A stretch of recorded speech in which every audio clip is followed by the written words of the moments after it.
Hello gang, Tattooed Biker here with you, and tonight I have a report from Pennsylvania that details a harrowing encounter with a tall, upright creature on the roadway. And then, a lady from New Mexico emailed me regarding an engaging saga and multiple encounter with a creature that's been terrorizing her neighborhood. You definitely don't want to miss this one. Now grab your boots, and let's ride back to Bigfoot country.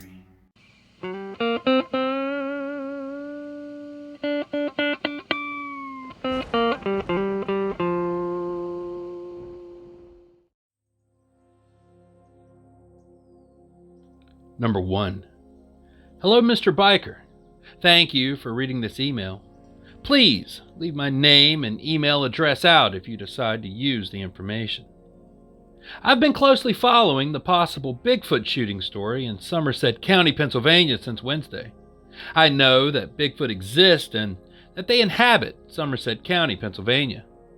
In late November of 1994, my wife and I were traveling from New Jersey west on the Pennsylvania Turnpike. We were on our way to Steubenville, Ohio, to stay with my wife's brother and his wife for Thanksgiving. At around 9:30 p.m., we were near the town of Somerset, Pennsylvania, so I decided to pull off the highway to stop and get gas. The station was near the exit, so I quickly filled the tank and headed back towards the turnpike. I was merging back onto the highway when my wife gasped as I saw it as well. My headlights had caught a glimpse of a huge, hairy creature walking onto the highway on my front right, north side of the westbound lane. I swerved to the left in order to avoid hitting it. There was another similar creature as well, just a few feet behind it. As I passed the creature, it must have reached out and slammed its hand on the trunk. We both heard a loud thud. I looked back in the rearview mirror and noticed brake lights coming from the eastbound lane. I assume it was crossing the highway over to the south side. I knew that it was definitely a Bigfoot. I had no doubt about what it was. I continued to drive without stopping. Then I thought that I'd better stop and make sure that the tail light wasn't damaged. I didn't want a trooper stopping me with a broken tail light and then trying to explain to him that a Bigfoot did it, but then again, if it was broke, what was I going to do about it that late at night? Anyways, I pulled onto the shoulder, grabbed my flashlight, and got out of the car. I walked back to the trunk and looked around. I then noticed a slight indentation on the rear passenger side quarter panel. I looked closer, and I noticed that there were scratch marks on the surface. I wondered if the Bigfoot had been holding something, or maybe its fingernails had caused the scratches. I got back in the car and quickly resumed driving. The Bigfoot I saw was dark brown and had very long and rough hair. I didn't get a good look at the face since the hair seemed to cover most of it. My wife and I both estimated that this creature was at least 8 feet tall and had massive, long arms and legs. We barely caught a glimpse of the other Bigfoot, but it seemed to be much smaller in height. I grew up on a farm near Monticello, New York. My brother and I had heard the stories about a man-beast that lived in the vicinity of a nearby lake. We never really believed these tales until my brother had an encounter with a large, hairy man while camping with his friends in the Catskills. He never talked about the incident in detail, only because he was shocked by it. It's a shame, too, because he never went into the woods again. I really didn't want to believe him, but I knew deep down that something significant had happened to him. So when I told him about our encounter on the road, he just smiled and said, "See, I told you so." Signed, Anonymous.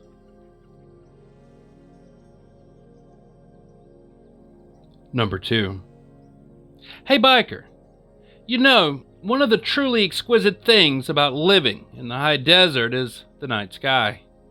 Most nights of the year where I am at nearly 7,000 feet, it's like black velvet with diamonds tossed across it. The stars are bright, big, and beautiful. Immediately after moving, one of my favorite things even in the miserable cold of winter, was walking the dog very late after midnight. It was like the night sky was there for a special display, just for walking my dog. This all began during the winter of 2000, late at night, maybe 2:30 a.m. or so. That was the first time I heard something strange. It was loud, huffing and puffing like someone breathing heavily in and out. It sounded kind of like cows that I'd heard, but louder and, well, stranger. Having been on the outs with an on-again, off-again fiancé who could be a total jerk at times, I sometimes wondered if he had been prowling around. I mentioned it to him a few days later, and he started making a noise that was similar, but it definitely wasn't the same. About a week later, about the same time, I was terrorized by the scratching of 2 raccoons at my bedroom window. My bedroom window was a double window and level with the ground. Making myself go look, I peeked through the blinds. The 2 creatures were absolutely terrified, clawing the glass, trying to get inside like they were trying to get away from something. There was nothing I could do, so I went back to bed, deeply troubled. A few minutes later, they were no longer at the window. I heard them scream horribly, and then there was silence. Raccoon never again prowled around my window. We had numerous feral cats, and once in a while at night there would be this blood-curdling scream, and then more silence. For years, in the evenings, around dusk, I'd pull into my carport and have this feeling of something being not quite right. I was almost afraid. There were evenings when I would rush to unload my car and get inside before dark. It was just this really creepy feeling like something or someone was watching me. Something or someone would also prowl around my carport. I swear everyone in the neighborhood was feeding feral cats, and this would lead to skunks sneaking in for dry cat food. Skunks and cats actually get along quite well. I learned during this time that you could rarely smell one of the skunks unless they sprayed, which happened kind of frequently, to be honest. I would leave a can of wet cat food outside for a family of cats that I was feeding. The cat food would be on a 6-inch styrofoam plate. If I didn't get them picked up on a regular basis, then I would go outside to find the plates arranged in a formation, quite often in a perfectly straight line. It was obvious by now that somebody was prowling around the carport. Around that time, I didn't have a close neighbor, which also made things kind of creepy. I quit taking the dog outside for evening walks, rather switching to pee pads. Night was just, well, kind of weird. A friend set up security lights for me. They only lasted about a month or so. I would see them flash on through the peephole in my front door. I'd go look and nothing would be outside. I might catch the fleeting shadow, but that was about it. This went on for years, and there were times when I felt almost under siege. In 2005, my older dog died and was replaced by an obnoxious, yapping puppy. He would rush into my entry, lunge at the door, and bark hysterically. I'd turn on the outside light and see nothing. That was the problem. Nothing. Something was outside, prowling around, I was sure of it. By this time, we knew there was a mountain lion who resided nearby, and there were numerous deer. Bear would amble through on a regular basis. There would be raccoon, but they were never around back, just a carport. There was something of a pecking order, it seemed. The feral cats would eat and then share with the skunks. Raccoon would come in later in the evening, and by morning nothing would be left of the cat food.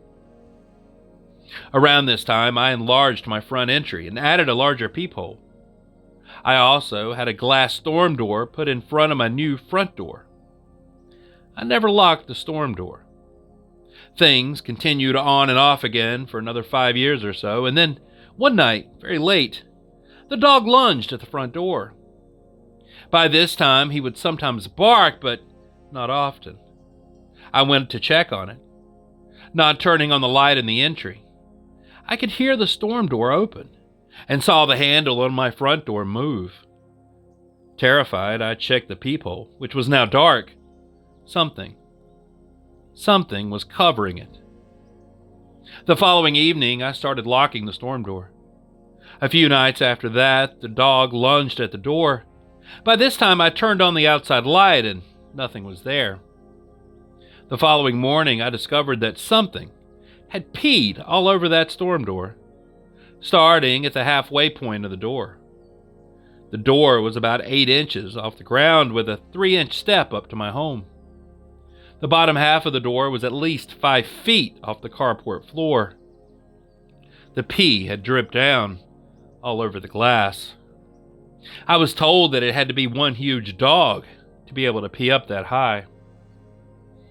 In 2004, there were numerous Bigfoot reports on the Mascaro Reservation and several along the Carrizo Canyon, which is not that far from where I live.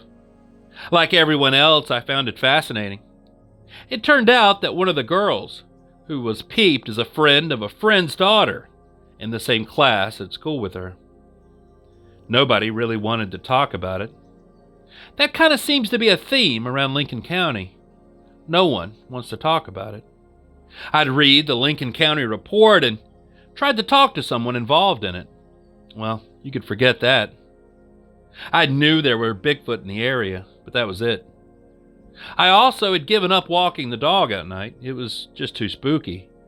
Just the knowledge that lions and bears, oh my, were prowling within attacking distance was enough to keep me indoors, adding to that fact that there might be something else out there. I don't even like opening that front door, even though the storm door is locked. I really don't want to see what's really out there. There comes a time when a person just becomes plain old paranoid. You know something is going on outside, you can feel it, but it doesn't make sense. It isn't all the time either, just some evenings. Something doesn't feel right.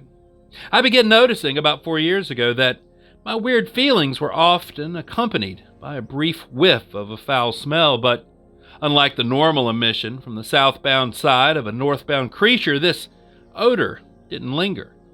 It would come and go fairly quickly. It was also not all-encompassing and strong. Anyone who's ever had the misfortune of encountering such an odor knows how nauseating it can be and how it will linger.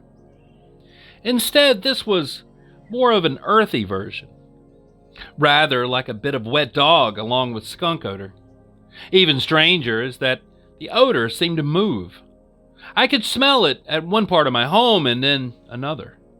The odor would be in the front, the carport, and then a few minutes later it would be under the balcony doors where I like to sit and write. And some nights it would be right outside my bedroom. I reached a point where I was so spooked that I would stay up, working most of the night. I'm a night owl anyway, so it wasn't much of a sacrifice. My brain doesn't function before noon. Unless I'm working on very annoying edits and layout, I work better after midnight. I noticed when I would go to bed and turn off the lights, I could hear something outside. The dog would even bristle a bit, and I started leaving the television on all night. Then I started leaving the bedroom lights on all night. Last week, I went to bed a little early, around 2:30, when I turned off the kitchen lights. The dogs, the small one, ran to the front door and growled. They then ran downstairs and growled. On the level of my guest room, they looked out the window, still growling. I thought about leaving a light on in that room, but I didn't. I also noticed a slight skunk odor. Tired, I just left the lights on in my bedroom, along with the television. Not long after putting the weird feelings and the odor together, I told myself that I might be losing my mind. The area had experienced a major wildfire, with the mountains surrounding me being burned nearly to a crisp. I was talking to a friend who lives elsewhere.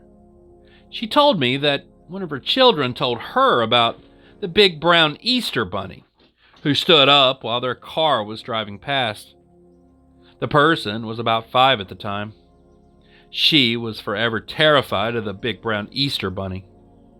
Finally, she told her mom, 30 years later, what the big brown Easter bunny really was. My friend told me that I had to face reality.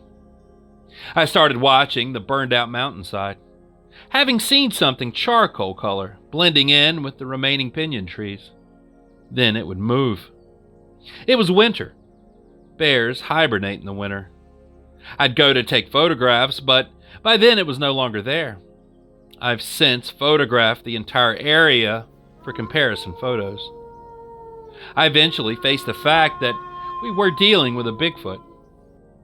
Around that time, a friend was telling me about the hug bear, which was dumpster diving. They decided to go get a photo of the bear and would leave fruit on a patio table. The bananas would be peeled, eaten with the peel remaining there on the table. The apple cores would also remain. Bears just don't do that. Finally, I asked a neighbor if she had noticed anything. She wanted to know just what specifically I was asking, so I told her. She told me that she thought I was crazy, but knew what she had seen.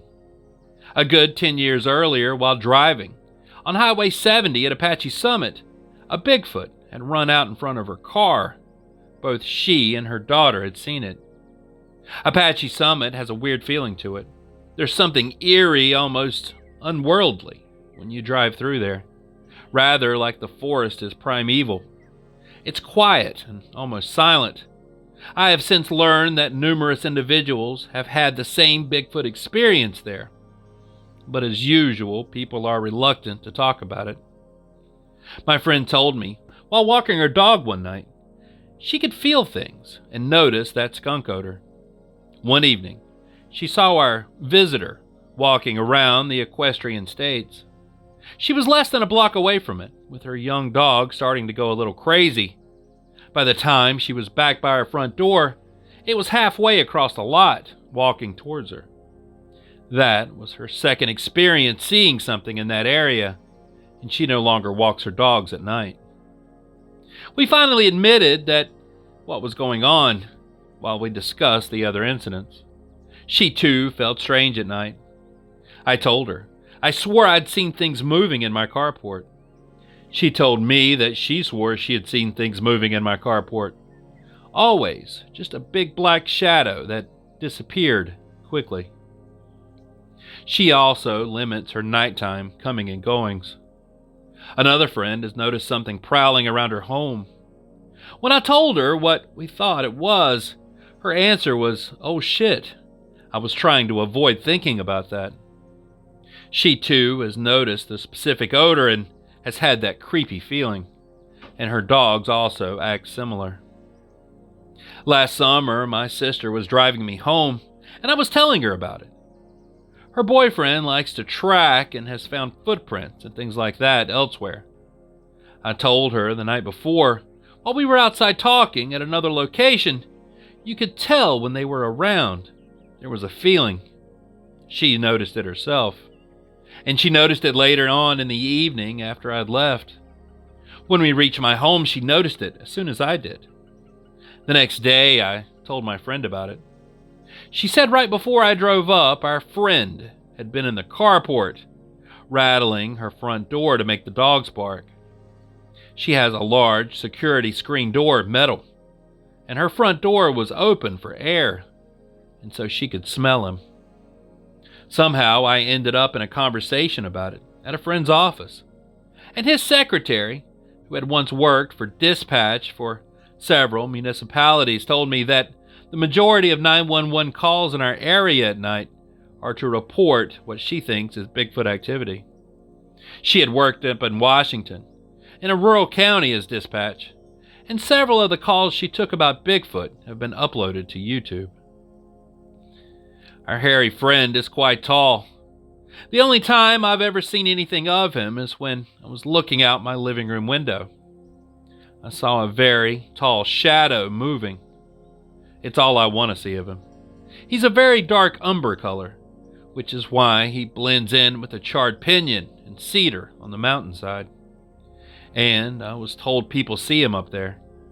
She told me that a lighter-colored mother and baby had been seen at the dumpsters near our local Walgreens. There is another which is known to roam around the ski area. A woman was telling me about a local residence where they're constantly pelted with sticks and stones.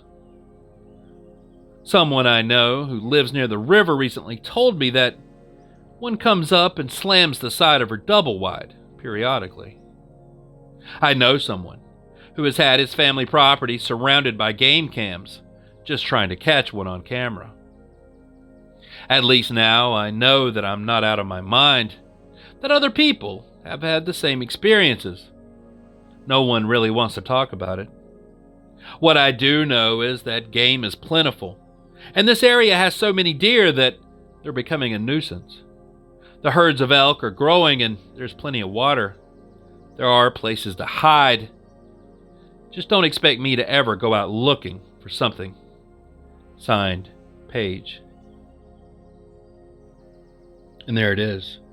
All the Bigfoot or Sasquatch encounters that I have for you tonight.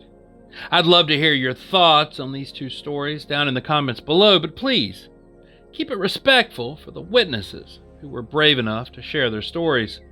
And if you have an encounter with the unexplained and would like to share, just send your story to the email address in the description and it might just wind up in a future episode. Thanks so much for riding with me tonight. I really appreciate you. And until next time, stay curious, stay vigilant, stay safe, and I'll be seeing you on down the road a ways. Biker out.